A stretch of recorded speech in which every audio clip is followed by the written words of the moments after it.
রবিবার মানেই কি শুধু একটা ছুটির দিন? আমাদের বাঙালি বাড়িতে রবিবার মানেই হলো এক বাটি লাল লাল মুরগির ঝোল আর এক থালা সাদা ভাত। এই রান্নার গন্ধটা যখন সারা বাড়িতে ছড়িয়ে পড়ে তখনই মনে হয় সত্যি আজ ছুটি। চলো আজকে একটুখানি মাংস রান্না করব আর তোমাদের সাথে গল্পও করব।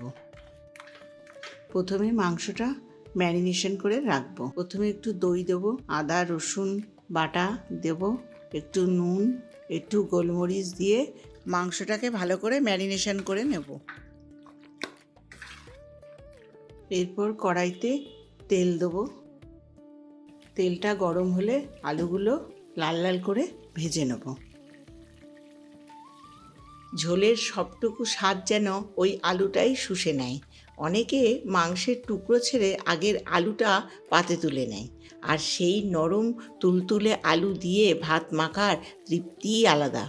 ছোটবেলায় তো আলু ভাগ নিয়ে কত লড়াই চলতো আমাদের ভাই বোনেদের মধ্যে। চলো এবারে পেঁয়াজগুলো লাল লাল করে ভেজে নেওয়া যাক। পেঁয়াজগুলো আমার লাল লাল করে ভাজা হয়ে গেছে। তেলের মধ্যে গোটা গরম মশলা ফোড়ন দিয়ে মাংসটা এবার আমি দিয়ে দেবো।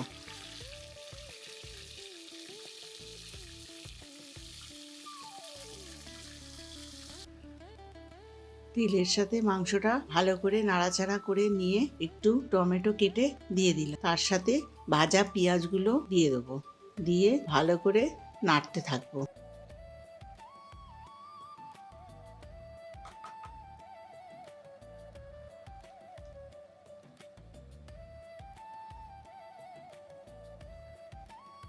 তারপর একটু লঙ্কার গুঁড়ো, হলুদ গুঁড়ো, একটু নুন, সামান্য চিনি দেবো, আর একটু তার সাথে বিরিয়ানির মশলাও আমি মাংসটার মধ্যে দিয়ে দিলাম।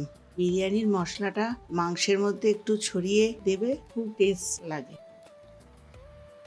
এখনকার দিনে কত রকমের চিকেন আইটেম বেরিয়েছে, ফ্রাইড চিকেন, তন্দুরি চিকেন, কত কি, কিন্তু দিন শেষে ওই গরম ভাতের সাথে মাখা পাতলা মুরগির ঝোলটাই আমাদের প্রাণ ফিরিয়ে দেয়।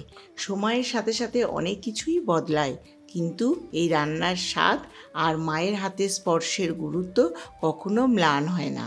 আলুগুলো দিয়ে মাংসটাকে আবার ভালো করে নাড়তে থাকবো। যত কষাবে তত স্বাদ বেশি হবে।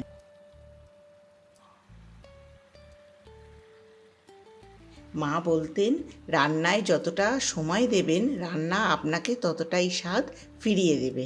আজকের এই ঝোলটাতেও সেই পুরনো দিনের খাঁটি বাঙালিয়ানা লুকিয়ে আছে।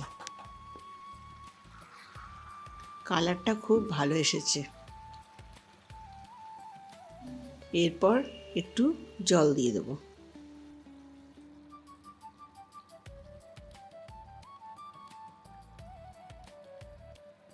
ঢাকা দিয়ে আলুটা আর মাংসটা সেদ্ধ করে নেব।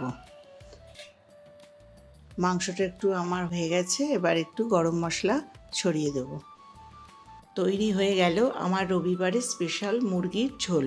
আপনারাও বাড়িতে ঠিক এভাবেই সময় নিয়ে যত্ন করে বানিয়ে দেখুন। শুধু পেট নয়, মনটাও ভরে যাবে। ভিডিওটা ভালো লাগলে পাশে থাকবেন।